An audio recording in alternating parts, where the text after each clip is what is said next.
বাসা থেকে যখন প্রথম বের হই তখন 18 বছর বয়সে সদ্য ইন্টারমিডিয়েট পাশ করে জীবনের ওপিঠ এপিঠ দেখে ফেলা শান্ত যুবক।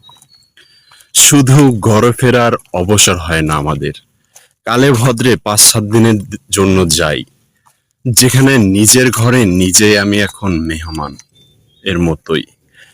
মায়ের সারা বছর খাওয়াতে না পারা, এটা ওটা রান্না করা, নানা রকম কেনাকাটা শুরু হয় মায়ের। তারপরও শেষ দিন মায়ের মনে আফসোস হয়, ইস, এটা বা ওটা খাওয়ানো বাকি রয়ে গেল, এটা তো করতেই পারলাম না এবার। এমন কত কি! ছুটির শেষ রাতে আমার রুমের চেনা বালিশ ফিসফিসিয়ে বলে, কাল না গেলে হয় না, আর একটু থাকা যায় না।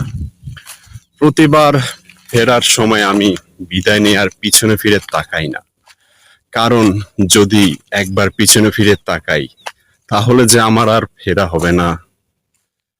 বাস বা ট্রেন ছুটতে থাকে আমায় নিয়ে, পিছনে পড়ে রয় আমার ঘর, আমার স্মৃতি, আমার সব। কত বছর হলো ঘর ছেড়েছি, কিন্তু নিশ্চিতভাবে ঘরে ফেরা হয়নি আর কোনোদিন। হয়নি চেনা বালিশের গন্ধে ঘুমানোর অবিরাম নিশ্চয়তা। সবার সব হয় না, তেমনি আমাদের ঘরে ফেরার অবসর হয় না।